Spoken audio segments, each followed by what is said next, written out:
Welcome to episode 502. The conservative and maybe Christian satire site Babylon Bee has had their Twitter account suspended for giving a trans woman their Man of the Year award. Babylon Bee says they're being punished for speaking the truth, but are they just being mean? And then an essay in the Washington Post says that our sexual ethics of consent alone just isn't working. Does this mean our secular culture is opening up to a more Christian sexual ethic? Then Caitlin Chess talks to author, poet, and English professor Daniel Bowman Jr. about his book, On the Spectrum, and how to better love our autistic friends, neighbors, and relatives, both inside the church and just in general. All of that, plus Phil brings us some new animal news. At least he thinks it's new. Hey there, welcome back to the show. This is Phil Fisher. This is the Holy Post Podcast, episode 502, the biggest episode we've done since episode 501.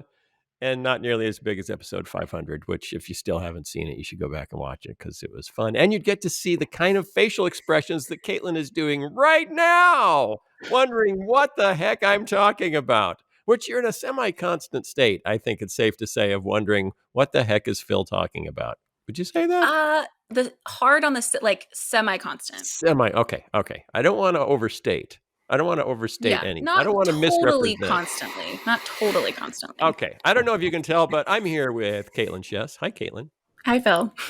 And Sky Jatani. We need an announcer who does big, dramatic, here's Johnny kind of introductions for us. Oh, we want to hire a voice actor now to do that? Yeah, and they come in and they do it live every time. So they actually have to show up at my house every time we record for 5 minutes to do that.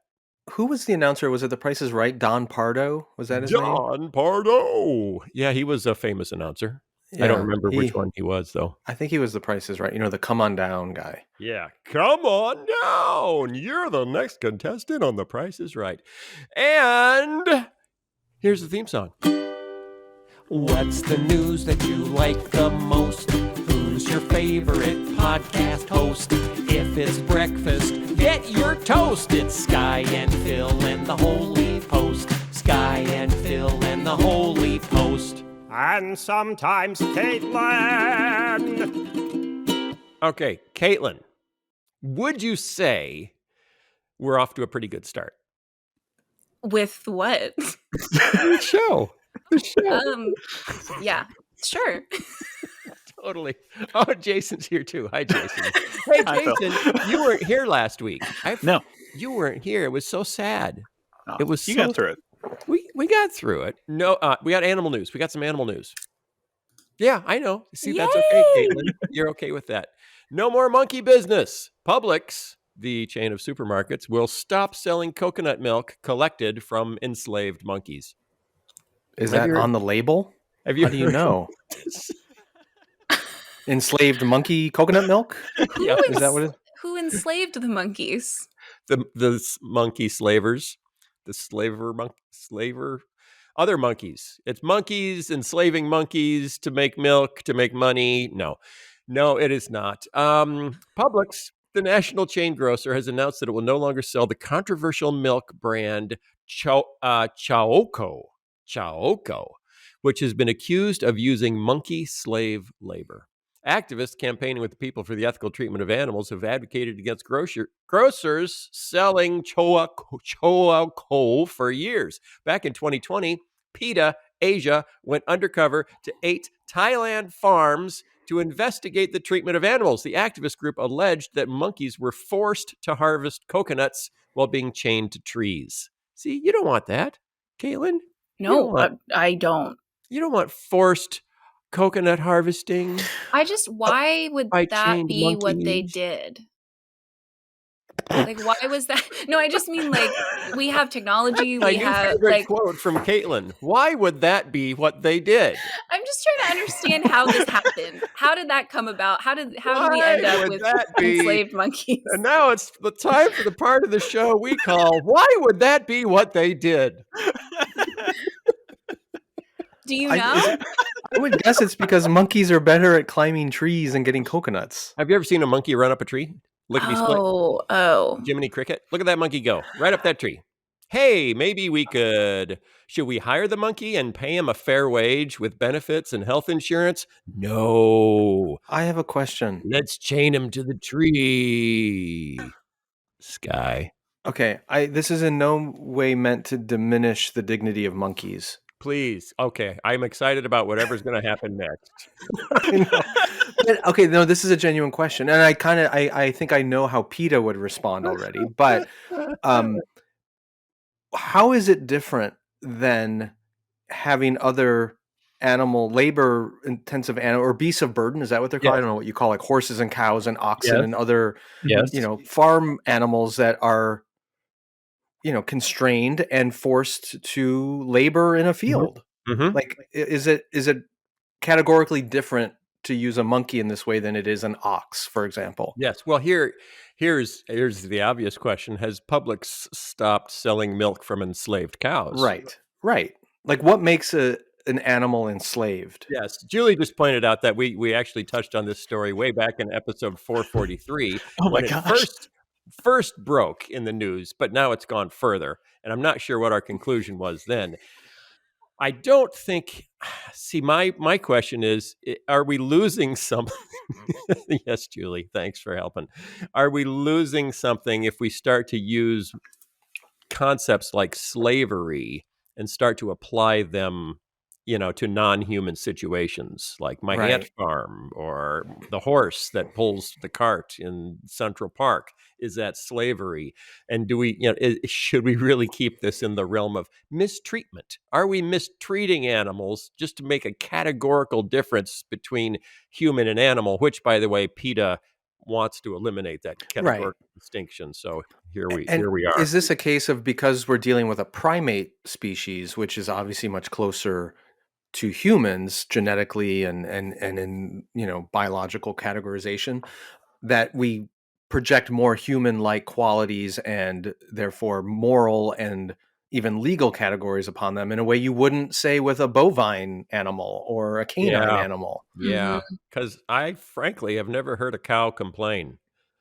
They're just like, whatever. How would you know? That's all I've heard cows say when they get milked. Like, whatever. What is it, Tuesday? Here we go. Whatever. That's what cows say. Monkeys. I don't know if you've seen Planet of the Apes. Monkeys are very intelligent, and they can really resent the things we do to them. That's what I've learned from Hollywood. Monkeys were showing repetitive behavior that is indicative of extreme mental anguish, including one monkey they saw that was chewing on his own limbs. That's not good. Oh, gosh. That's not good. That's not normal. Cows don't chew on their own limbs when they're milked. There you go. That's how you know there's a difference. Yeah, but it would be great, and I am all for not using monkey labor for harvesting coconuts that's harmful to the monkeys. I don't know if the monkeys don't want to do it. How do you ask a monkey, would you like to work for my coconut harvesting company? I don't know. If they're showing distress, and and that can be true with any social animals. Elephants can show severe distress if they're alone. So don't do things to animals that are clearly distressing the animals. I think that's a biblical position to take, right? It is. I totally affirm that. This gets into the big conversation then about ethical farming and ethical, egg production, meat production. Like, I'm pretty sure no cow wants to be slaughtered, right? They're not right. I don't know. Cows. Well, if whatever, it's not. So you got this is a big conversation around ethics and the treatment of animals, which we don't. There are sections of society that want to talk about this, but most of us don't, because we don't like the idea of having to look at the ugly realities of where much of our food comes from. Right. I know. So here's really the only point I want to make. Publix is no longer selling this coconut milk because the monkeys were chained to trees. Am I correct that, like, one of the main owners of Publix was one of the top supporters for Donald Trump and kind of got embroiled in some of that controversy? I think so. Was that Publix? Yeah, I think it was Publix. I think you are correct. Julie, tell us what we've won or lost by making that statement. See, that's where our announcer would jump in and say, Julie, tell them what they've won. Which You've won 2 days of controversy on Twitter. Yeah. I went back and looked. The story we covered was Target dropping the coconut milk, that exact coconut milk back what then. we're really measuring is the responsiveness of different retailers to pressure from activists. So Target's headquarters is in Minnesota. Yes. Which actually has been sort of the liberal bastion of the Midwest for many generations, whereas I believe Publix is headquartered in Florida. Oh, we know what that means. There you go. Okay. I'm feeling a little goofy today. No. Clearly. Really? I don't know why. Why I think your monkeys have been liberated. Why am I feeling liberated? Let my monkeys go. The Babylon Bee is refusing to delete the post that got their account locked on Twitter. Did you hear about this? Yes, this one really gets me. The Babylon Bee was bounced off of Twitter for violating their policies about what they consider hate speech. Babylon Bee can get back on Twitter within 12 hours of deleting the offensive tweet, which, for the record, they won't. So they're stuck. Over the weekend, Twitter locked the account of conservative satire site, the Babylon Bee, after it named U.S. Assistant Secretary for Health, Dr. Rachel Levine, their Man of the Year for 2022. This was a satirical, she's a transgender woman, and she was named one of the Women of the Year by USA Today, I think. Yeah, USA Today named Levine one of its Women of the Year, and a lot of conservatives didn't like that because she's a transgender woman. So Babylon Bee jumped on that and named her a Man of the Year, and also used her former name and complimented her for wearing dresses sarcastically. Right. I think if I read it correctly throughout their piece, they use masculine pronouns, her previous male name, and basically refused to acknowledge any. Yeah. So the CEO of the Babylon Bee has been told by Twitter that the account would be restored 12 hours after they deleted the post. The CEO says, "We're not deleting anything. Truth is not hate speech. If the cost of telling the truth is the loss of our Twitter account, then so be it."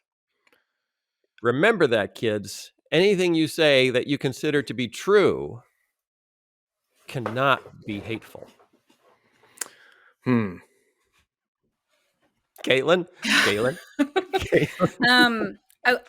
I feel like there's a lot that we could talk about when it comes to social media, when it comes to quote unquote censorship and the ability of companies that have huge power to kind of make decisions about things. There's a whole bunch of different ways we could talk about this.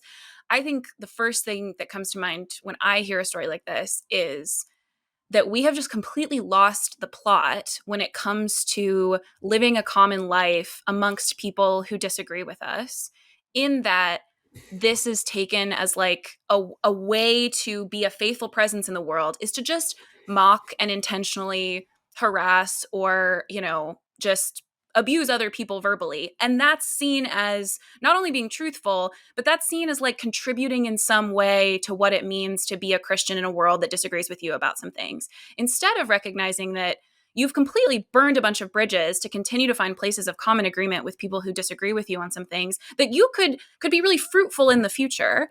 You've treated people as if they're not full image bearers whose, their well-being internally does matter, even if you think that the way that they are describing themselves in the world is not truthful. You actually do have to care about them relationally and as humans, and what this means for them mentally and spiritually and emotionally.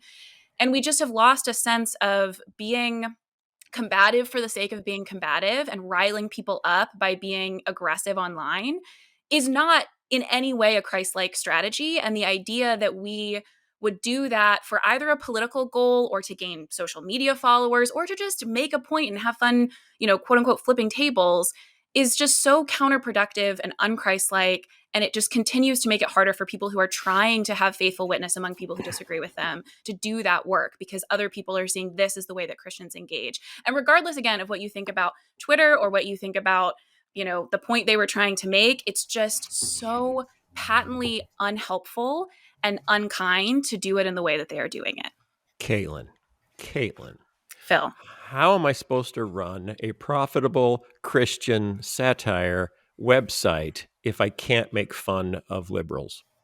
Well, first of all, I think you actually could do it without making fun of liberals. But second of all, that's just not the point. Like, that's not your goal. Like, that's what I'm so upset about is we've completely lost the goal. What are we trying to do? When Yeah, it comes to a Caitlin, what's my conversation, goal? I need to seriously, win. I need to win the culture wars.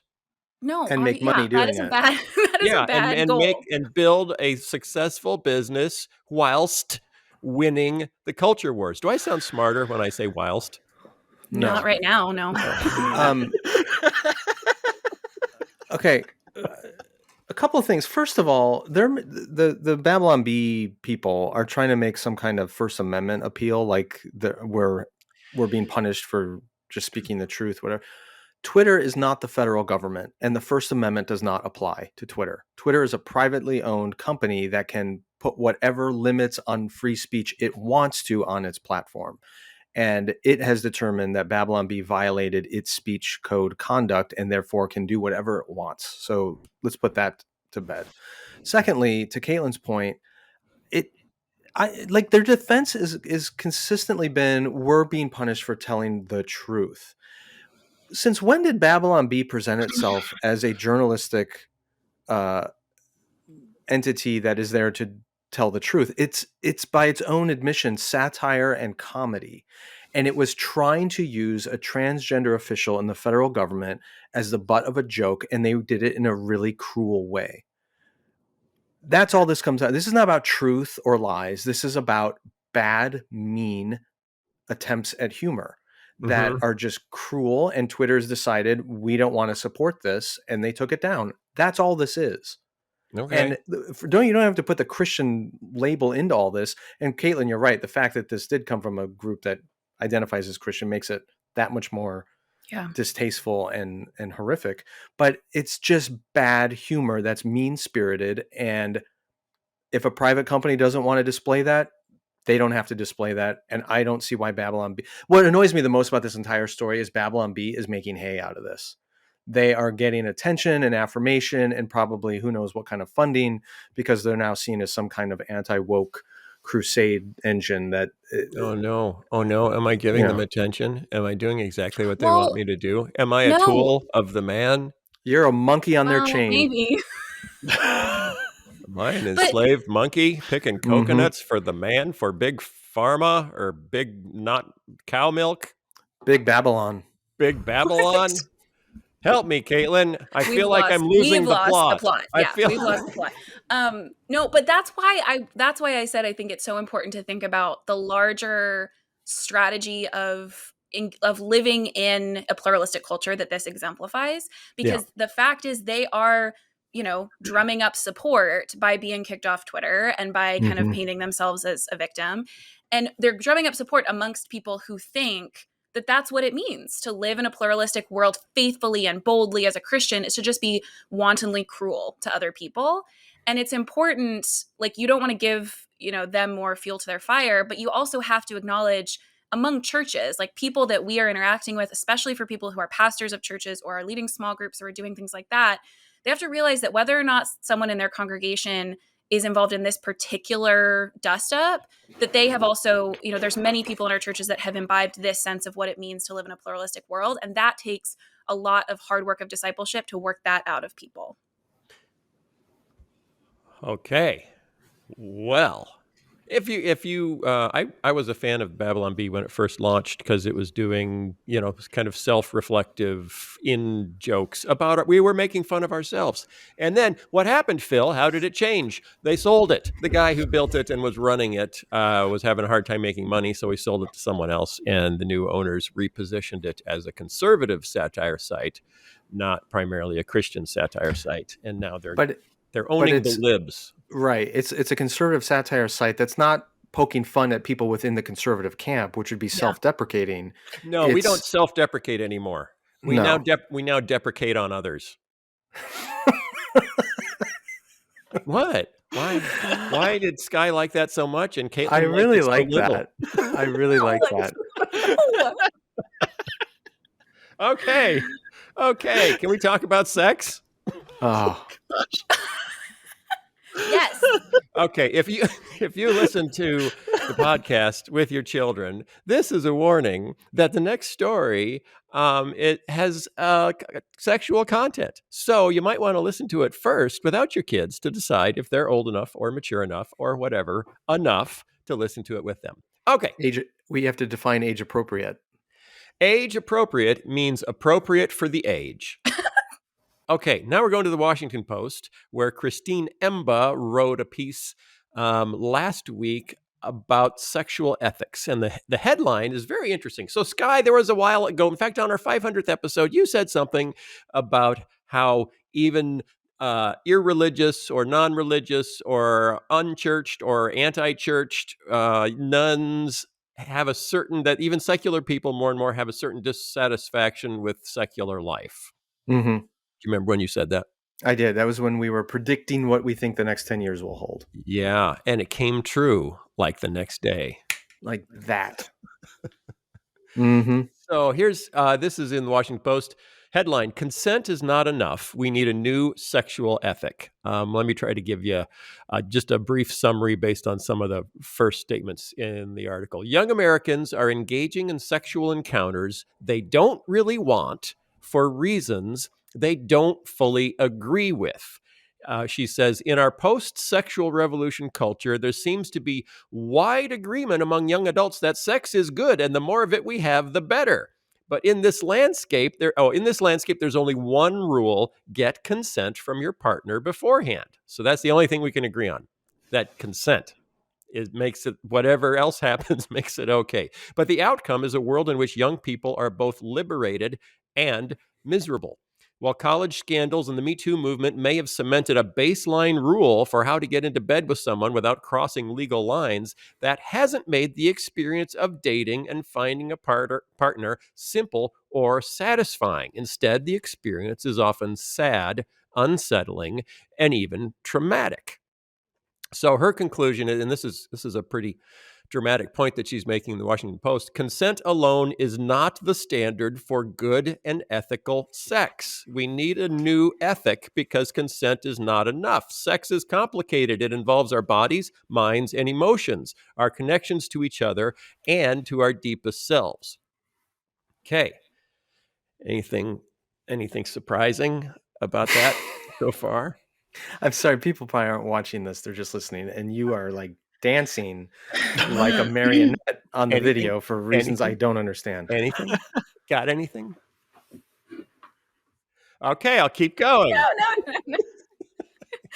I was trying to let Sky say. I have thoughts about this, but yeah, Sky, do you have thoughts? I didn't know why I get to go first here. I don't know. Caitlin said you should go first. I don't know why. Well, I think she's keeping her powder dry. Maybe. This is a powder keg, isn't it? This is a powder keg.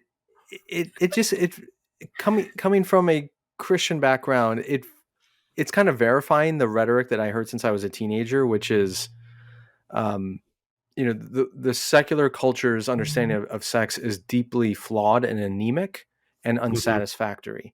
And I saw that throughout my adolescence. I saw that in college. I've seen that, throughout my life. But I feel a little bit like I can't find a good analogy here. Maybe one of you do have one. But the analogy that comes to mind is like food, which is probably a bad one. But like we all know that a healthy diet has to be more than just like consensual eating.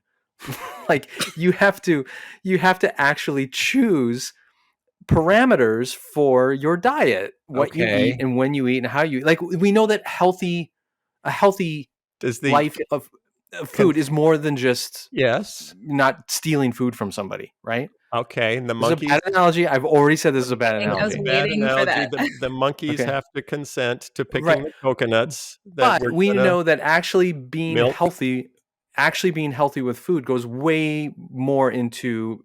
There's a level of discernment necessary and guidance around how to eat and what to eat and when to eat that creates a healthy body, right? But when it comes to sex, we think, consent alone is all that matters. When no, it's infinitely actually more complicated than food because, like she says in the article, it involves our bodies, our minds, our emotions, our souls, and we need guidance and wisdom and discernment about what does it mean to be a healthy sexual person. And unfortunately, our culture is basically saying we have no idea. And that's why people then turn to, in some cases, religious traditions to say, can you help me out here? I need guidance around what does it mean to be a healthy sexual person.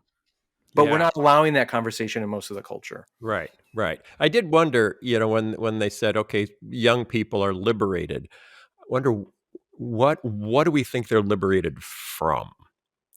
And is it just like religious morals? Is it people telling you what's right and wrong? Is that what we're liberated from? Caitlin, help me out. Well, the reason I really liked this article when I first saw it circulating on Twitter was because, kind of similar to what Sky said, but a little bit different. I read in it, like a lot of things in a lot of our countries, right, that there's like Christian ideas that even once we've sort of rejected them are still kind of haunting the ideas that we have about things. And this article, she never really says this or articulates this, but it seems like in the backdrop of it is this nagging feeling that sex means something specific and that humans should do certain, like we're made to do certain things and not other things. And the Christian way of talking about that would be to say that we have a telos, we have an end like to our lives. And as a human, I am made for some things and not for other things. There are ways to mistreat people that, whether it's legal or not, is just not to treat me like a human being. And the same is true for all sorts of human activities, for work, for sex, for the way we use our money. That as much as we want to say, both individually and legally and in our culture, that I can just decide what's good. I can decide what kind of life is good. I can decide what kind of decisions are good. I can decide how to use my money or how to think about sex or any of those things. I can just decide that for myself. At the end of the day, though, we end up coming up against this reality that we can't escape of like, it feels though like maybe there is an end to this. Maybe there is a purpose and a meaning. Mm-hmm. And for Christians, I think this is such a great space for us to come in and say, instead of thinking about rules that Christians have typically thought about when it comes to sex as just rules so you don't have fun, or rules so that, some religious leader that has power can coercively, determine your life or whatever, to have a sense of course, your creator that made you knows how you best function and what your ultimate end is. And there are certain ways of acting, especially very intimate ways of acting with other people, that are just counter to what it means to be a human. And one of the best examples I thought in the article was she's describing a conversation she had with a young woman at a party. And I feel like I've had this same conversation where someone says that something happened sexually with someone else that made them uncomfortable, but they were like, but I technically consented. Was that wrong? And in this case, it was about some like violence kind of being involved. And she's like, but I consented to it. Was that wrong? And the woman writing the article saying, well, no, it wasn't because you felt coerced. And I wanted to say more than that. No, it was wrong because that's just not what sex is supposed to be. And that's not how humans were meant to be treated. And I think we have this like nagging underlying sense that must be true. There must be some actions and ways of thinking and ways of relating to people that are just inherently wrong because they're not treating us as we were meant to be treated. But when you take God out of the picture, it is really hard to figure out what the rules are anymore. And I think this to me it's a good example of common grace, that at the end of the day, we can kind of intuit some things. And also, I think it's such a space for us to say, on one hand, we are rejecting some elements of what could be called purity culture in American churches that says it's just about kind of the rules that you follow. And it also makes you a good or bad, fundamentally to your core person, depending on how you act. But also, on the other hand, saying it's not just about rules for rules' sake. It's like God cares about you as a human enough to tell you that acting in this kind of way will be destructive to your soul. And so we should listen to that. And that's the kind of message that if we were having those kinds of conversations in churches with young people, and I think some pastors really are, is like, I love you. God loves you, knows how you were made. Let's think about what that means for every aspect of your life. That is actually really appealing to people who are in the situation that she describes of just kind of wandering out in the wild and realizing that some things that they think are okay because they decided they were okay actually are doing something destructive to them. Caitlin, don't you think, I'd be curious to know what kind of response the author is getting to this article, because I could see some people being really uncomfortable with saying that there may be any meaning or purpose or telos, to use that great Greek word, behind sex other than just consent. Because the moment you say there's any meaning or purpose behind it, you are putting the entire sexual revolution of the last half century in doubt. Because everything came from this idea that consent alone is the only thing that matters.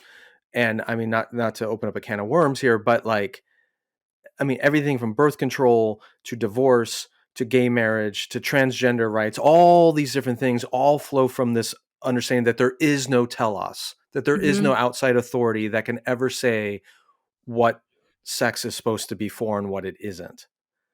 So, I mean, that's the problem. It's not that I think what she's reporting is probably 100% accurate, that there are tons of people out there, young people who are feeling this emotional angst about sex, Mhm. but the culture will not and cannot provide them anything Right. directionally because it threatens the entire framework of modern society. She says, making the standard of consent our sole criterion for good sex punts on the question of how to conduct a relationship that affirms our fundamental personhood and human dignity.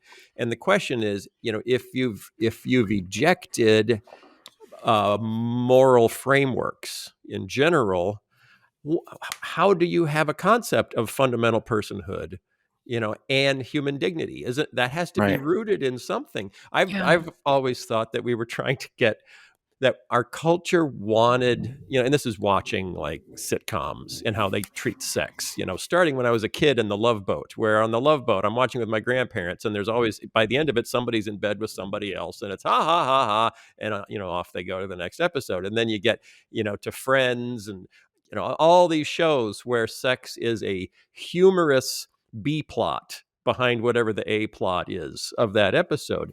And it always seemed to me that, that we wanted to be able to view sex the same way that we view ping pong. Like it's an activity that two people can do that's a lot of fun. So, what do you want to do tonight? You want to do ping pong or sex? And the choice doesn't make that much of a difference. But then what you miss is no one's life ever falls apart because of a bad game of ping pong. Ever. And people's lives fall apart because of sexual events. One sexual event that goes haywire can set someone's life off course for 5, 10, 15 years, can haunt them, for decades. So we have to back up and say, sex is not ping pong. It's not. They're categorically different. They're different things. So, culture, back up. Stop writing it into every storyline that we can take. Because I think what we've considered progress over the last, 20 or 30 years is for women to treat sex as lightly as men have often wanted to. As men just have an instinct. I just want to go out and have sex. And women were encouraged, no, no, no, don't. You don't think that way. They're animals. You're not an animal. They're monkeys chained to trees picking coconuts. You're not. And like that was progress, was to be equally unhealthy in our view of the purpose of sex. So I read the article, I don't know how many days ago now, and I'm having trouble recalling. I mean, I know she interviewed a bunch of young women. Did she talk to many men in the article? She references talking to them. As a society, we tend to shy away from declaring certain behaviors intrinsically wrong or right or uncomfortably in between. The focus on consent has perhaps inadvertently allowed us to dodge difficult questions about morality, autonomy, and what our sexual culture ought to look like. Where does she get to the guys? The very end, she talks about men being terrified. Oh, that's right. Yeah. Yeah. But so here's the part that I would love to read more on. It feels like the so-called sexual revolution over the last 50 years has really benefited men, even though it was presented as liberating for women, because it feels like now there is a lot more opportunity for men to engage their sexual desires. And it's the women who are carrying, sometimes physically, but certainly emotionally, more of the damage and baggage from those desires. And so it's just ironic to me that this whole movement, which was meant to liberate women, has it? And has it actually been defined in the interest of men? To a certain extent, yes. I do think we should kind of at least acknowledge that there have been good legal changes when it comes Yes. to things like marital rape, or when it Sure. comes to even just the fact that when it comes to marriage, like we think differently about women's rights within marriage and all those kinds of things. Like there have been really good positive advances. I do Yes. think the way you've described it, Sky, is right. And part of the problem with that isn't just kind of men still defined a lot of those things, which I think was true. It was a lot of, male lawmakers and people kind of deciding how to implement them were mostly men. I also think there's just a sense, and she describes this in the article, of like that idea that men are animals and women are the sort of civilizing force. Even if you've put some more legal protections in place for women, it puts a huge burden on them to kind of decide the morality of a community or a society that is really both completely unfair burden to them, but also doesn't end up actually being true. Like we do a lot of like, oh, the women that keep the men tame, but ultimately, like it's still men making most of the laws. It's still men exercising a lot of authority. Like it's just kind of a silly trope that we've held on to that does do a lot of damage on both ends. Like it hurts women in the sense that now there's no rules protecting them, which a lot of those rules, I think that's the kind of caveat, is like a lot of those rules weren't protecting them, but it turns out an absence of those rules doesn't protect them either, because I think we haven't had this strong sense of, yes, women are valuable and equal with men, and all of those things are true. But also, the way that we talked about sex with men was dehumanizing for them. And when we talk about women that way too, it's dehumanizing for women too. The repeated theme, though, that came up in her interviews with some of these young women was that they engaged in consensual sexual activity, but they didn't really want to. Right? They felt coerced into it. They felt emotionally obligated to do it in order to meet some expectation, but deep down they didn't really want to. But the culture, the scenarios they were in, the expectations are such that they felt like they couldn't really express what they wanted. So even though they crossed some legal threshold where this wasn't rape and this wasn't sexual abuse, it still wasn't healthy. It wasn't good. Mm-hmm. It wasn't right. And the law can only do so much.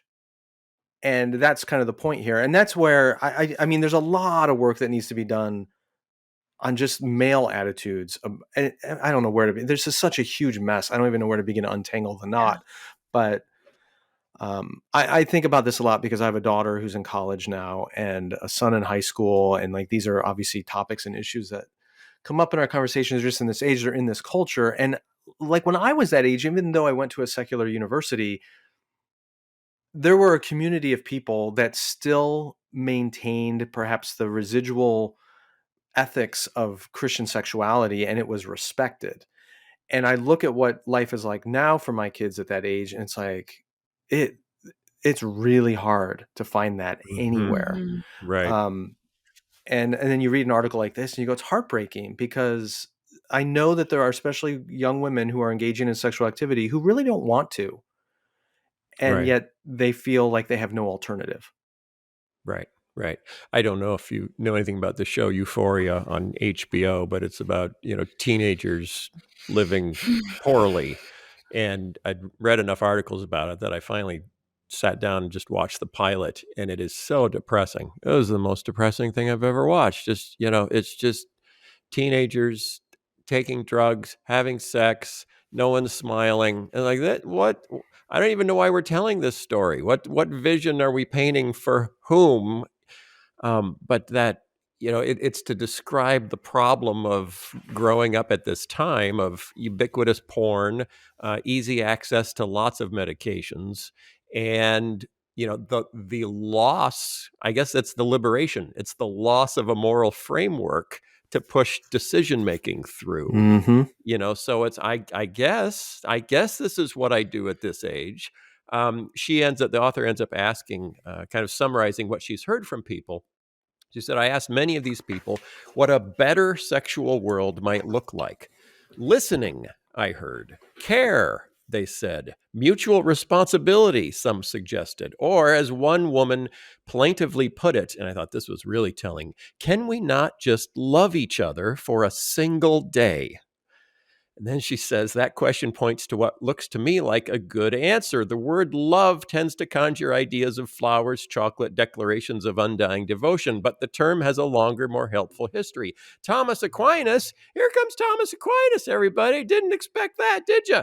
Thomas Aquinas, the 13th century philosopher and theologian, defined love as, quote, willing the good of the other. So in the middle of this, suddenly someone paints a vision of Christian love and says, I wonder if that could be the solution to mistreating each other or just using people. Because how often do you see, sexuality portrayed as something you pursue for your own benefit? This is not, I'm going to go out and see if I can really serve someone. I'm going to go to the bar and see if someone, needs to be served, needs help. No, it's like, I'm going to see what I can get tonight. I'm going to go see what I can get. And to just say, okay, let's, in the middle of this, in the middle of the Washington Post, let's trot out Thomas Aquinas and a Christian vision of love and see what happens. And what's beautiful about that, I mean, I wish she could have just kept riffing off of Aquinas. Like, what logical conclusion would she come to had she kept writing? And my hunch is what she would come to is essentially the Christian ethic of marriage. Because the Christian ethic of marriage is the complete self-sacrifice of yourself for the sake of another, the giving of yourself fully for the sake of another, for a lifelong commitment.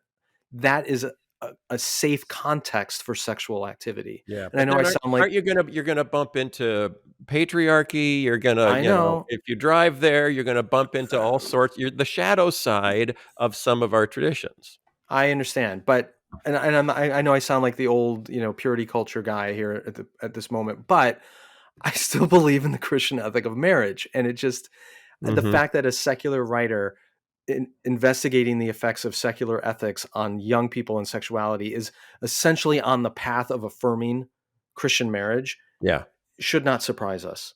This is what happens when you realize the emptiness of the alternative. And I'm not saying every Christian marriage is perfect by no means, but it creates the moral framework and the telos, as Caitlin mentioned, the purpose in which sexual activity can be redemptive. And I'm not saying all marriages have redemptive sex and it isn't ever, caustic or damaging or whatever, but like it's just fascinating to me that the fully giving oneself to another, that's what marriage is defined as.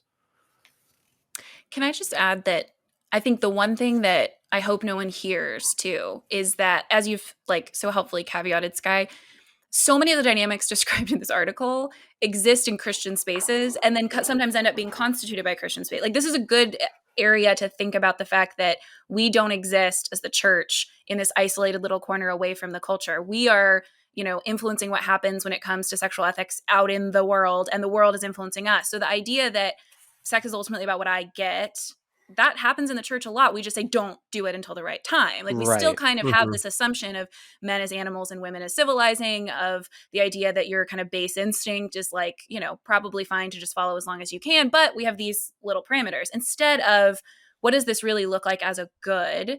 And how do we think about this as rooted in God's desire for humans to flourish, instead of kind of just accepting the way that a lot of our communities talk about sex, but putting some extra rules on it. So I think people can read this and see their own church's way of talking about sex in some unhelpful ways. And I don't think it's helpful when we're thinking about sexual ethics in the church to go, there's the sexual ethic out there, and then there's our sexual ethic. There's the true good sexual ethic that God has revealed by his grace to us, and that we all have difficulty sorting out specific answers to specific questions. But generally speaking, there's this gift that God has given us. And then there's the perversion of it that happens both in the church and outside of the church. Yeah, we had Caitlin Beatty on years ago to talk about the purity culture stuff that she had been writing about at the time, and she talked about the sexual prosperity gospel. Yeah. You guys remember that? Which was essentially what you're saying, Caitlin. It's this very informed by the cultural definition of, I'm going to get what I can, but we're just going to put these certain parameters in place to maximize, God's prosperity. Sexual blessing. Exactly. Yeah. So you keep it in these boundaries, and then it's all bets are off, which is a horrible misunderstanding of Christian ethics and sexuality, for sure, because it isn't about self-giving. It isn't about self-sacrifice. It isn't about self-control. It's just about self-aggrandizement and satisfaction, which is perverse. Yeah. So Those Caitlins, man. Those Caitlins. Those yeah. Caitlins. What can you do? You need one on the show at all times. To wrap it up, the author closes this article by saying there are many situations in which a partner might consent to sex affirmatively, even enthusiastically, but in which sex would still be ethically wrong. Now, that's going to be hard for our culture to parse.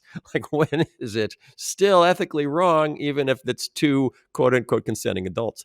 She goes on to say, in general, willing the good of the other is most often realized in restraint, in inaction rather than action. This involves a certain level of maturity and self-knowledge on all our parts, and understanding that if we aren't able to manage this level of consideration in the moment or more broadly, we probably shouldn't be having sex. And yes, this is the big finish, everybody, it might lead to less casual sex, not more. It's a much higher standard than consent, but consent was always the floor. It never should have been the ceiling. Yeah. And that's a pretty powerful summation. Yeah. Like, consent does not give us a sexual ethic. Yeah. Right. I think there's a world of difference between legal sex and good sex. And that's what we're confused by. We think if it's just legal. Is that the topic of your next book that you're writing with your smoking hot wife? No, I told you before, and I've said this publicly, I told Amanda before we even got married, I would never, ever write a book or build a ministry about marriage or parenting. And I never, ever will. That's good. Yeah. But Sky. You're leaving the low-hanging fruit on the tree. Well, the monkeys can get that. It's just, there's a huge difference between legal and good. And or healthy. Maybe that's a better word. Yeah.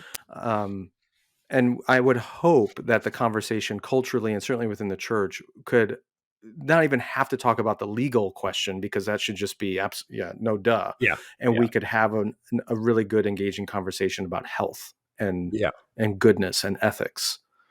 Hey, regardless of your spiritual or moral convictions, this article is actually a really good conversation starter for sure. Young adults and teenagers everywhere. So we will link to it in the show notes.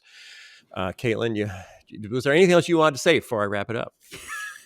Only that I want to add a word for anyone who is listening who feels a lot of shame or fear about these topics either way, whether this is like you heard something unintended by any of us that sounds like you did something, irredeemably wrong. I worry with conversations like this, we have to be so careful. And I recognize, especially when we're talking a lot about things women have felt pressured into, that us saying that is not good should be a liberating, healthy, good word to you, instead of a word about something kind of like wrong about you or something that corrupted you in some kind of way. That part of the good news of the Christian sexual ethic is not just that there are restrictions upon our activity because we want the good. We don't want these perversions, so we kind of put rules up around those perversions of things. But part of the good news of the Christian sexual ethic is that you are not ultimately defined by those choices, and that God redeems us in the relationships that we are in and in the communities that we are in, and that while those things can shape us for years to come, we are not either irredeemable, and it's not impossible for us to live full, flourishing lives, regardless of what has either happened to us or choices we've made. Amen. Amen to that. Sky, can you give me an amen? Amen. A forced amen.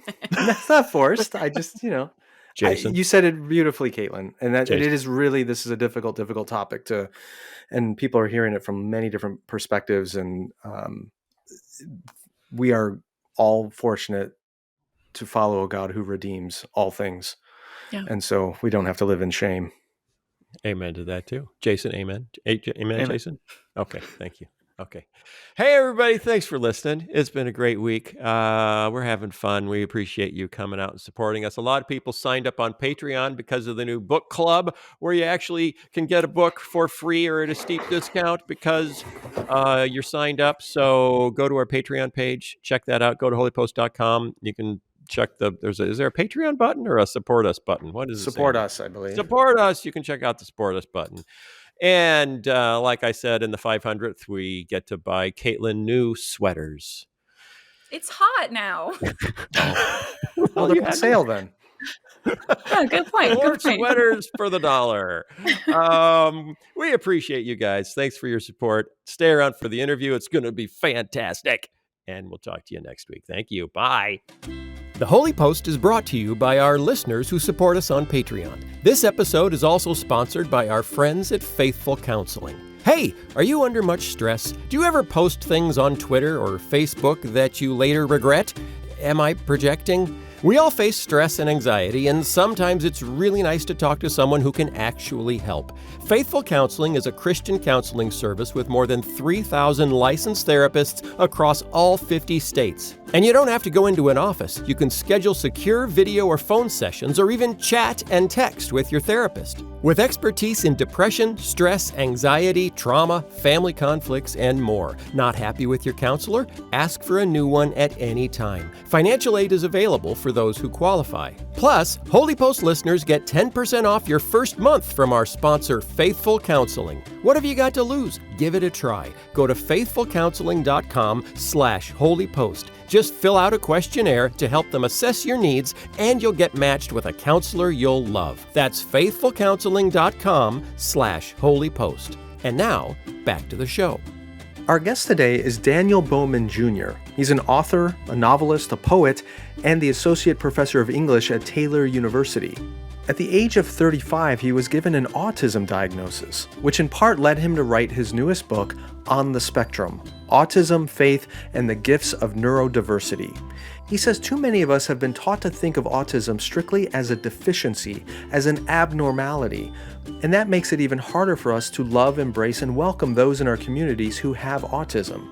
He sat down and talked to our own Caitlin Chess about his book and his own experience with autism, and how we as Christians and as the church can do a better job of loving, embracing, and equipping those with autism to live flourishing lives.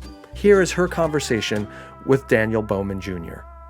Thank you for joining us so much, Dan. I'm so excited to get to talk about this book, and thank you for just taking the time today to talk about it. Oh, thank you so much for having me. Yeah, before we get into some of the questions, I have so many that I hope we can get to a bunch of them, but could you just share a little bit of background on who you are, what you do, and especially maybe how you would introduce or frame this book for other people? I kind of had an assumption going in about it that was not quite right, and I'd love to get into that more later, but just kind of introduce yourself to us. Yeah, sure. So my name's Dan Bowman, and I am a native of upstate New York, but I've lived out here in the Midwest. Place is really important to me, so I usually start with that. I've lived out here in Indiana this is my 11th year teaching at Taylor University, so I've been here for over a decade. A couple years back, in the midst of personal crisis, I started to seek greater self-awareness, and I had always done spiritual direction and counseling and other kinds of things, but I had a feeling that some of the depression and other things that I was experiencing were maybe symptoms of something bigger.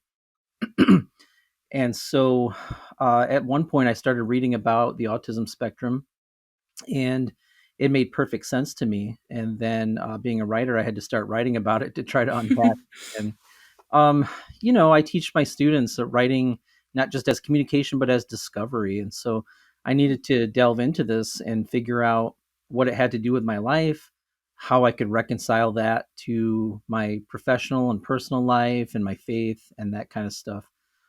So the book for me is a memoir in essays, and that's important to me because it's not a straight linear chronological sort of project. It kind of bounces around just like my brain does. And I don't know, in some sense, like, I think it's I have to be careful to distinguish it from other books that are out there right now. I'm not a theologian. I'm not a scholar at all, much less a scholar of disabilities, like some folks are who I end up speaking with on panels and podcasts and other things. I'm a creative writer, and so this is a literary work to me. It's a memoir in essays, and so that part's important to me. And that's part of the message of the book too, is that autistic people show up in the arts sometimes, and some of the images we have of autistic men in particular have them behind keyboards writing code or hacking, whatever, um, or doing math problems like Rain Man, which is the dominant image I grew up with. And so I'm trying to kind of open up the world of autism in a very deeply personal way, and in a way that perhaps is a little bit different from how it's been presented. And then also dealing a little bit with faith. It's my faith is very incarnational. So when I write about my life, I am writing about my faith, but I specifically address things like church here and there a couple of times. Yeah, thanks. I told you in the email, I love this section. This is on page 35 of your book on the spectrum. And I love that pretty early in the book, it just starts why you should read this book and how, a note to neurotypical readers, which is helpful for me. And I just want to read this first little paragraph that's in here because I think it'll help people who might, like me, have had kind of some assumptions about what the book would be. It says, when you read an autistic memoir, you're not just getting an account of one life or gaining specialized knowledge about a tiny subsection of the population. You're learning about what it means to be human. You're learning about 1 in 45 people, friends, family, coworkers, children in school with your kids, or like me, your kids' instructors, someone at church, and folks you encounter along the way, engineers and scientists, artists and writers, people who help shape our world. You're learning how to love your neighbor as yourself. That's really the core of this book. Could you talk a little bit about that loving your neighbor thing? I think some of us, especially online over the last few years, or people who listen to the Holy Post might be really familiar with a sense of kind of learning where we have had missteps, where we've really misunderstood other people or we've failed to love them well, but we tend to think of that as purely like an intellectual kind of thing. Like now I know about this category of people or this experience I didn't know. And I love how you've just sort of framed it as learning to love your neighbor as yourself involves learning about them in all sorts of ways, like learning about a individual person in a really personal way and not just this one element of themselves. Could you talk about that a little bit? Yeah, thanks. I would definitely want to highlight, for one thing, the fact that autism rates are more prevalent than people suppose. Um, and it's not because, the old narrative was, is there something in the water, or is there vaccines, or what's causing this sudden outbreak, so to speak? But it's not that at all. It's that we've always had, as far as I can tell, we've always had autistic people with us. Um, and you can go back throughout history and look at certain figures whose behaviors and writings and other things kind of really line up pretty dramatically with the characteristics and traits of autism. I think we just understand it better. So there are a lot of us out here, and almost every week I meet somebody on social media or someplace else, or in person on my campus, who is wrestling with a brand new diagnosis or in search of a diagnosis. So it's really having its moment right now, and we're understanding it better. In terms of loving your neighbor as yourself, for me, I think to love people well, we have to listen and learn. And so I think of it like, there's I was just back in upstate New York for Christmas. There was a new family that moved across the street from my in-laws, and they are Bosnian and practicing Muslims. And so my father-in-law did some work, because he works with some folks in the city of Utica, the small city of Utica, New York, who are in that category. And so he's talking to some of these people and saying, I want to bring them a housewarming gift. What would be something that they would value and that might be appropriate? And what would be something that they wouldn't want, if it's a certain kind of food they don't eat or that conflicts with their beliefs or whatever. And so I think that that spirit of generosity, could inform the way that we love people. And I think it's true for autistic people too. If you're going to do the work of loving people, that you should read some of these things, read what we're saying about our lives and about our experiences and so forth. Yeah, that kind of flows into the next thing I wanted to talk about, which is there's some framing that you do at the beginning of the book that I think will be important. I really kind of want to spend more time on some of the later essays. There was some stuff I found really exciting and interesting, but I think these two things might be helpful for people to think about the book and think about you. And I think as much as they felt familiar to me, they might be unfamiliar to a lot of people and could be really helpful. So you have these two ideas at the beginning of the book that you kind of explain, both this idea of neurodiversity and also this idea of own voices, both kind of the hashtag and the idea behind it. Could you just explain why those are important for the book? Yeah, for sure. I think the neurodiversity paradigm is really still kind of developing. I find it exciting because I think it's just another way of knowing more about people, and the way that our brains work and what makes us tick. It's basically saying the medical and clinical communities have provided an understanding of autism that's essentially based on a deficit model. Like autistic people lack A, B, and C. Autistic people can't do X, Y, and Z. And it's actually really negative, like to an extreme degree. And you have to turn over a lot of stones to find that kind of language. It's they're odd and they're strange and they're unusual and they're eccentric and all this stuff. And you read all these synonyms for weird and bad, basically, and you think, I don't think I'm that. Can we talk about this in some different way?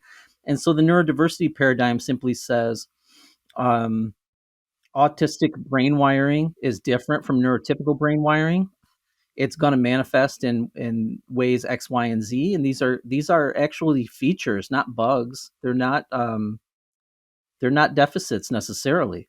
And so we're trying to be honest and at least be neutral. We don't have to put a false positive spin on anything, but we can be neutral at least in discussing this because it seems to me it's just a different operating system. It has its strengths and it has its, Yeah. its weaknesses.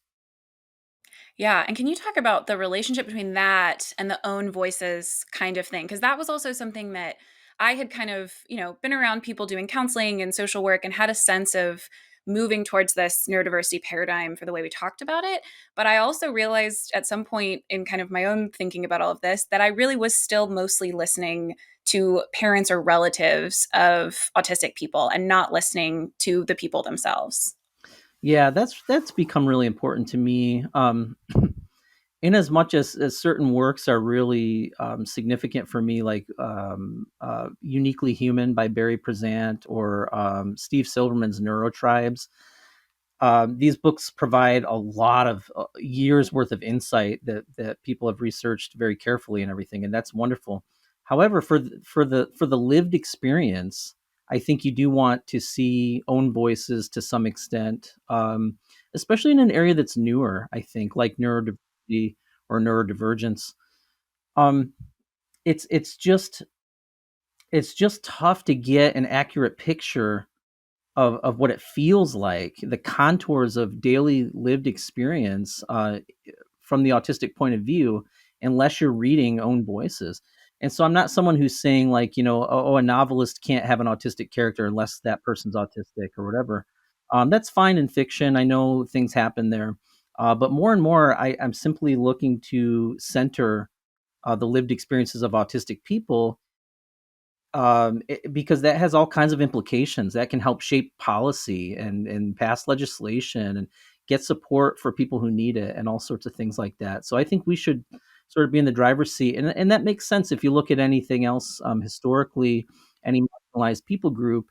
If you were looking to understand the experience of being an African American woman in America, you got to read African American women. You Yeah. don't read Yeah. scholars of those books necessarily exclusively. You have to hear their lived experiences, and so I think that's really important. Yeah, that's so helpful. One of my favorite essays in this book, you're talking about Andy Crouch's idea of culture making. And that book was really influential for me. And it was something I also really shaped my vocational sense in terms of, he has all these different paradigms of criticizing culture or copying or condemning culture, but there's something Right. really distinct about making culture.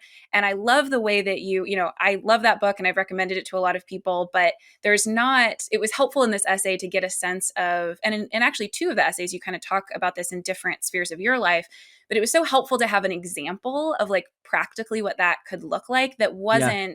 that was both from someone who is a creative, but also it wasn't entirely inaccessible to me as someone who is Yeah. not a creative person. I mean, in some sense, but I don't really consider myself that way. So could you just talk a little bit about that idea of culture making and what that means, both within your vocation as a writer and writing this book, and then also just in your life and your community? Yeah, for sure. Yeah, the one essay where I rely pretty heavily on that book, because it was at the time that I read it, I taught it, I met Andy two different instances, I think, that were just really, it really did have an impact on me, like it did on you. And so I was thinking a lot about that. I don't just want to critique culture. I don't just want to consume culture, but I want to live intentionally. And so I want to make culture. And so I want to do that as a writer myself, but I'm a magazine editor, and I want to curate um, creative and beautiful spaces for other people's voices to shine. And then this arts center that we built in this tiny little town of Hartford City, Indiana, Blackford County, where I live, where I'm talking to you from right now, is a very tiny little county in the middle of rural Indiana. But there was an opportunity. There was this old storefront that was just filled literally from top to bottom with years and years of trash. And the city gave it to this group of hopeful artistic people, and said, you can have it if you want it. And we said, let's turn it into an arts center. And when I heard the call, I think it was through Facebook, and I saw a post locally. I'm trying to think globally and act locally, and that kind of. So I had all these ideas from Andy's book and how I wanted to live my life. And suddenly I saw this opportunity. And what does it look like a lot of times? It looks like me going early on a Saturday morning, stopping by and getting a dozen donuts and going over and throwing away trash into a dumpster for a couple hours, and things like that. But sure enough, we got an arts center out of it. And it's a space where in times of violence, or what Mako Fujimura calls ground zero conditions, um, it's a place where you can take those impulses of imagination and creativity and turn them into something positive, or take the frustrations and dark emotions and possibly account for them and transform them into art. And so when I see kids walking in there with their violin cases and things like that, it makes me thrilled. To this day, it's right down the street from my house. Hmm.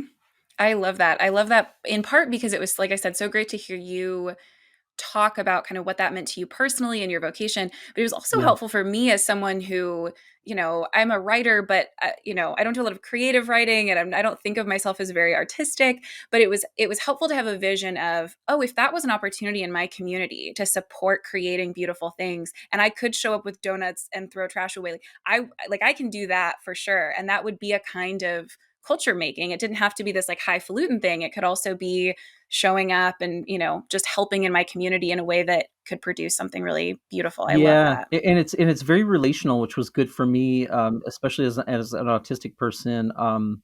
I was working on a team. I think I say this in the book. There was a nurse at our local hospital. There was a local school teacher. There was a retired state senator, and a number of folks from all different walks of life in the area. And we're a heavily agricultural area, so we had a farmer, longtime family farm, things like that. And so that part was exciting for me too. That's beautiful. I love that. You have an essay in the book that's specifically on autism and the church. And I have two questions about this, in part because I just know people listening have a heart for taking care of their communities well, and they want to know how to best exist in a community with all sorts of diversity, including neurodiversity. So the first of those two questions is, could you just talk about what it might look like for churches to consider neurodiversity in their leadership, in their planning, in their building, in terms of like how they welcome people, but also in terms of like what are the right just conditions to just kind of make sure that people have equitable access to the community that they want to be a part of? Yeah, it's really tricky because it's so individualized. Yeah. I meet autistic people who are hyperverbal, and I meet autistic people who are nonverbal, and everybody in between. And it's not just about ability to speak or anything like that. That's just an example of just a range of different possibilities. And so it really depends. I think the thing that people need to keep in mind is the mindset I grew up with in church was just kind of like plug and play. Like if you need, you could plug in whoever it was. And if you needed a greeter or somebody to run the coffee hour or somebody to whatever, mow the lawn, you could just plug in anybody more or less. I think we would do better and be more welcoming if we got to know who people are, got to observe their strengths, got to ask them what they're comfortable with. I'll give one example, and it sounds silly. I've said it before, but I really mean it. I'm probably not the best person to be serving at the meal that we serve at our church for people experiencing housing and food insecurity, because it's a very unpredictable environment, and you just have to roll with the changes no matter what's happening, and that can be really tough for me. I would get burned out if I tried to do it. I get burned out in a hurry.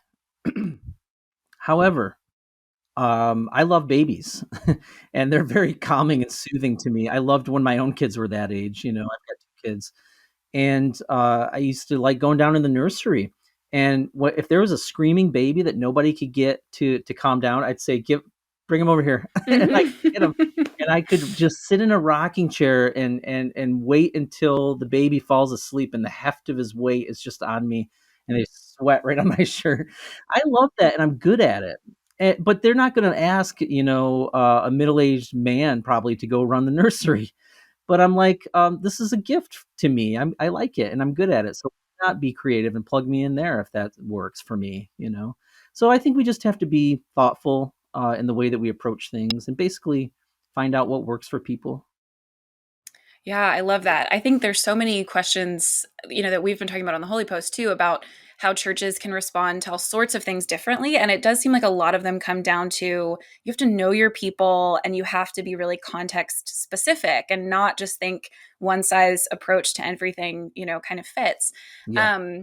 The second part of that, I think, is like on one hand, there's the question about, pastors or leaders, people who have ability to kind of make change in their communities, thinking about, okay, what can I do to make sure I'm not, as you've described, having this plug and play model? How can I get to know people and help them both feel welcome and included? And I love how you talked about it in terms of service too, like not just welcoming people, but seeing them as full humans that want to engage and serve and have their gifts Yeah. be celebrated. But then there's the element of just people in a church who are kind of wondering, how do I make sure in my individual relationships that I am maybe things that I could be attentive to or things that I could do to make sure I'm not, without realizing it, maybe unintentionally closing off relationships with neurodiverse people and kind of having this problem in our churches where maybe there isn't a structural thing that needs to change, but there might be a cultural or like individual relationship thing that needs to change. Is there anything that you can think of to kind of help people who want to be attentive to that in their relationships or in their community? Yeah, it's such an important question, and I'm reflecting on it all the time, but it sure is tough to answer it succinctly. It's like, I'll start with something very simple, and I say this in the book a couple different times. I noticed after my diagnosis, um, a neurotypical tendency to um, to not include someone who's not reciprocating eye contact at all the times. So if you're telling a story, and let's say we're at some kind of gathering, a party or a barbecue or something, and somebody's telling a story, and there are three people gathered around. The one who's just looking at his shoes because he's unable to match the eye contact at all the right moments ends up kind of getting dropped from the conversation, and then the person who's talking will keep looking at the other two for that reciprocation or affirmation, and then you feel like, wow, they're just discounting the fact that I'm here, I'm trying, this is how I know how to engage, I'm not sure what else to do, I'm nodding my head, or I'm trying to send signs of affirmation the way that I do it, which is not the way that everybody else does it. So just little things like that are tricky. How do you do it? How do you learn about it? I think you read blog posts by people on the spectrum. You read about their fears. You read about times that they have felt failed by the church or society, whatever. And maybe press into that a little bit. Yeah, that's really helpful. I think even just the example that you gave there is helpful in that I think a lot of us have assumptions about what it means when people respond differently than we would respond in a conversation. And so checking my own, like, I'm assuming you're uninterested if you're not making eye contact. And that's an unfair assumption for someone I don't know well, but that's the kind of stuff that's really helpful for people to kind of just have an example like that to go, what would I do in that situation? And then see how could I start changing how I would respond in that situation. Yeah, and it does extend beyond autism, I think, because like last summer, for example, we had a cohort of kids from South Korea on Taylor's campus. They're high school students who were taking some, just getting a little taste of college level courses over the summer, and I taught one of those courses. Those students are taught to not look you in the eye because it's disrespectful to someone in a position of authority. And so you have to become accustomed to that. And if you're making assumptions that are, wrapped up in all these cultural misunderstandings and stuff like that, that can go wrong very quickly. Oh yeah, that's so helpful. It's like at the end of the day, it comes down to how often do I just assume motives or kind of someone's story, and it happens all the time. Yeah. Yep. You have another essay in the book that I really love called "The Insidious Nature of Bad Christian Stories," which the second I saw that title, I was like, I'm going to love this. I'm so excited. I'm going to read just like a little part from the very beginning. You say, bad storytelling is bad theology, forwarding an immature view of God, self, and neighbor. And in my case, as a creative writing professor, failing to call out bad storytelling is also bad teaching. And then a few paragraphs later, you say, good stories, on the other hand, are complex, containing layers and shades of meaning that aren't easily exhausted, even by attentive multiple readings. Can you talk a little bit about why bad stories are especially a problem for Christians and kind of how that impacts our witness in the world? Yeah, I think a lot of what has passed for Christian writing over the years is, especially in like fiction, to give an easy example. It's not complex. It's too simplified and therefore reductive. And if you're the second you try to reduce human beings to simple moral lessons, you're in big trouble, especially if you're trying to write a fiction successfully. Um, I say to students, that good art should comfort the afflicted and afflict the comfortable, and I use that phrase a lot. I think a lot of Christian novels over the years have tried to get that first part right. They felt like we're in a culture where we're not valued, and so I'm going to turn to Christian culture and this little subculture, books and music and everything else to kind of console me.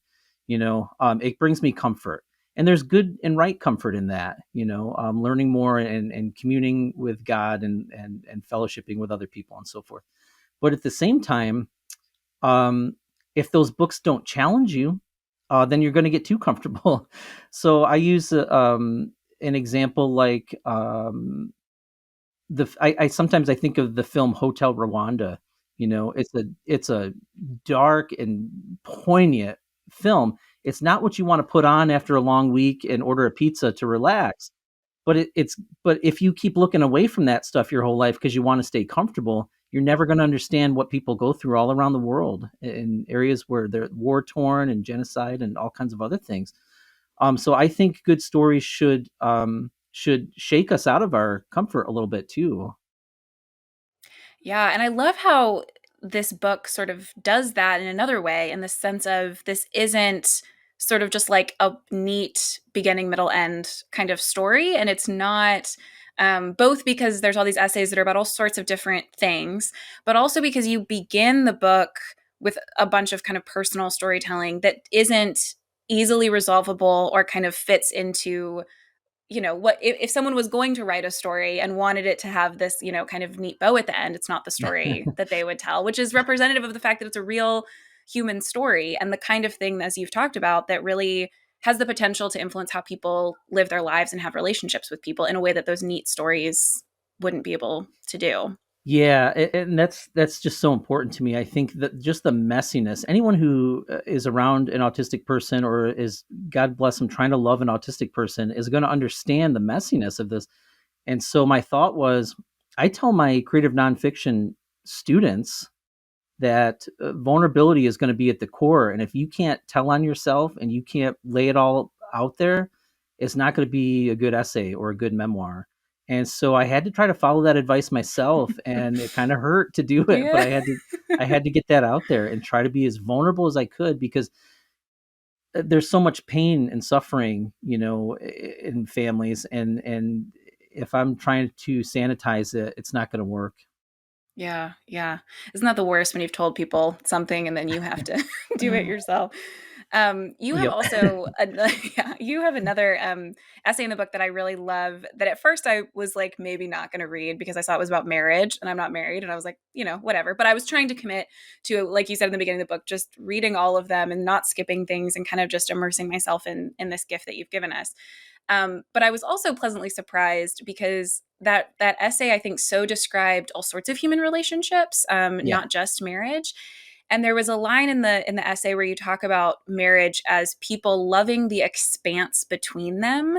Can you talk a little bit about what that means for marriage, maybe, but also just for human relationships? Because I thought it was such an important way, not only thinking about all human relationships, but thinking about a book like this and thinking about how people could think differently about their own relationships with all kinds of people who might be different than them. Yeah, it's a phrase from Rilke, and I was asked to read it at a wedding, and it it was one of those bafflingly beautiful moments where you're like, man, I love these two people so much who are getting married.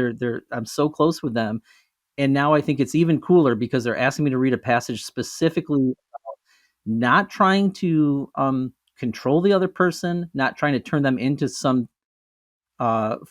thing that you think you want them to be, or projecting your hopes and fears and longings onto them, because none of us can hold those things. We can only be ourselves, and actually just appreciating the specific contours of other people's experience, and valuing those and loving their stories, their good ones and their bad ones, and then hoping that can come back for you. It's a thing that's highly aspirational. I don't practice it well. I'm terrible at it, but to put it out there is to say, this is what I want to do, and this is what I recognize that I think is right. Yeah, I love that. I thought it was such a good way of thinking about this whole conversation and about the book, was just to say that sometimes in, like we were talking about earlier, sometimes in my relationships, places where they break down are places where I assume everyone is thinking the same thing I'm thinking, or I want them to assimilate to how I am, or my assumptions about the world, or, Right. when I do this, it means this thing, so it must mean that same thing with you. And it was so helpful to yes, think about, we talk a lot about like bridging divides, and that's important, but also just recognizing that space between us is not something to be fully overcome, but to be understood and love people across. It's just a beautiful idea. Yeah, and I rely a lot on Richard Rohr and a few other writers of his ilk. As you can see, I quote him throughout the whole book. And those are the kinds of folks who have taught me that you got to hold things lightly, and that especially includes people. If you're white knuckling and trying to get everything to be your way, you're going to be miserable, and all the people in your inner circle are too. Yeah, that's a good word. Thank you so much, Dan, for talking today. And thank you for the gift of this book. I shared it on Instagram recently, and the number of people who responded and were like, I need that book in my life, was really encouraging. So you've really given us a gift. That's thrilling to me. I really, really appreciate you having me. This is a big deal for me. The Holy Post podcast is a production of Holy Post Media. Production assistance by Julie Betcher. Editing by Jason Rugg. Help us create more thoughtful Christian media by supporting us at patreon.com/Holy Post. Also, be sure to leave a review on iTunes so more people can discover thoughtful Christian commentary, plus ukulele, and occasional butt news. Visit holypost.com for show notes, news stories, Holy Post merchandise, and much more.